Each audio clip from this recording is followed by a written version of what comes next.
ஹஜ்ஜாஜ் இப்னு யூசுப் இவனை போன்ற கொடுங்கோலன், சுப்ஹானல்லாஹ், உலமாக்களுடைய ஏகோபித்த முடிவு, ஃபாசிக், நூற்றுக்கணக்கான சஹாபாக்களை கொண்டு குவித்தவன், முஸ்லிம் என்ற பெயரை தாங்கிக் கொண்டு கஅபத்துல்லாவுக்கு தாக்குதல் நடத்தின ஒருத்தன் என்றால் ஹஜ்ஜாஜ் இப்னு யூசுப்.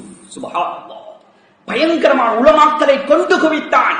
இவனுடைய வரலாற்று குறிப்பிலே ஒரு சரித்திர குறிப்பு எழுதுகிறார்கள். இவனிடத்தில் ஒரு வழக்கம் இருந்தது. காட்டை நோக்கி வேட்டைக்கு போவான். ஒரு நாள் தினம் தனியாக காட்டை நோக்கி வேட்டைக்கு செல்கிறான்.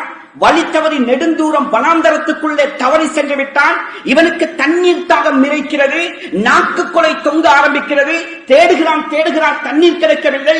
அந்த பக்கத்தில் அவன் நடைபோடுகின்ற நேரத்தில் அவனுடைய கண்ணுக்கு ஒரு ஏழை குடிசை வீடு தென்படுகிறது. சந்தோஷம் வருகிறது. ஓடுகிறான் அந்த வீட்டின் பக்கம். அம்மா என்று அழைக்கிறான். அந்த வீட்டில் ஒரு தாயும் ஒரு குழந்தையும் இருந்தது. ஒரு தாயும் ஒரு குழந்தையும், ஓலை குடிசை. அம்மா தண்ணீர் தாகமாக இருக்கிறது, கொஞ்சம் தண்ணீர் இருந்தால் எனக்கு தாருங்களே என்று ஹஜ்ஜாஜ் இப்னு யூசுப் கேட்கின்ற நேரத்தில் அந்த தாய், ஏழை கோட்ல வளர்கின்ற தாய், அவளுடைய வீட்டில இருந்தது சிரட்டை. அந்த சிரட்டையிலே அந்த தாய் இருந்த அந்த குழந்தையிடத்துல தண்ணீர் கொடுத்து அனுப்புகிறான். அந்த குழந்தையோ மூக்கை வடித்தவனாக அடுக்கு படிந்த ஆடையுடன் வந்திருப்பது அவர்களுக்கு தெரியாது. நாட்டுடைய ஜனாதிபதி என்று வந்திருப்பது ஹஜ்ஜாஜ் இப்னு யூசுப் என்று தெரியாது.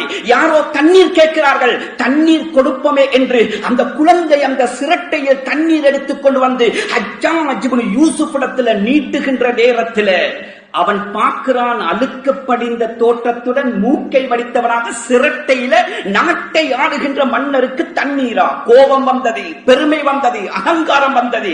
சரித்திரத்தில் எழுதுகிறார்கள், உரையிலே இருந்த வாளை உருவினான், ஓங்கி ஒரு வீசினான். அந்த குழந்தையுடைய கழுத்து ரெண்டாக போனது. இவன் ஹஜ்ஜாஜ் இப்னு யூசுப். கண்ணியமானவர்களே, சத்தம் கேட்டது. தாய் தலையை நீட்டி பார்க்கிறாள். குழந்தை முண்டமாக கிடக்குது. எப்படி இருக்கும்? ஆச்சரியம் என்ன தெரியுமா? அந்த தாய் மார்க்கப்பட்டுள்ள குர்ஆனை தேர்ச்சி பெற்ற ஒரு உத்தமியாக இருந்தார். அவளும் பதுவா செஞ்சாள். சரித்திரத்தில் பொன்னெழுத்துக்களால் பொறிக்கப்பட வேண்டிய பதுவா அது. மஹா கல்லா கமா மஹா கல்லா ஃபீ நுஸ்ஃபில் குர்ஆன்.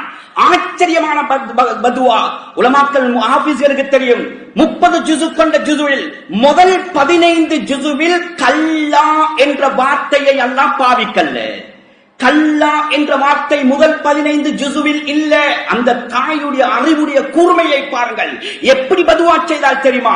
யா அல்லாஹ், முதல் 15 ஜுஸுவில் எப்படி கல்லா என்ற வார்த்தையை நீ இல்லாமலாக்கினாயோ அது போல என்னுடைய குழந்தையுடைய உயிரை வாங்கிய இவனை நீ அழித்து நாசமாக்குவாயாக. பதுவா செய்தார்கள். இவன் ஹஜ்ஜாஜ் இப்னு யூசுப்.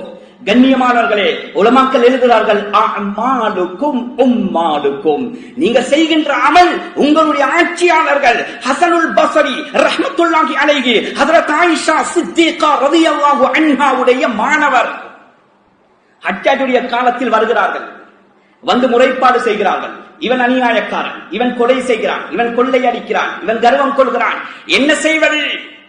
இமாமிடத்தில் வந்து சொன்ன நேரத்தில் கோபப்பட்டார்கள். ஹசன் ரஹ்மத்துல்லாஹி அலைஹி அவர்கள் சொன்னார்கள், இத்தகுல்லாஹ், ஏ மக்களே, யாரை பற்றி முறையிட வந்திருக்கிறீர்கள்? அல்லாஹ்வை பயந்து கொள்ளுங்கள், அல்லாஹ்வை பயந்து கொள்ளுங்கள்.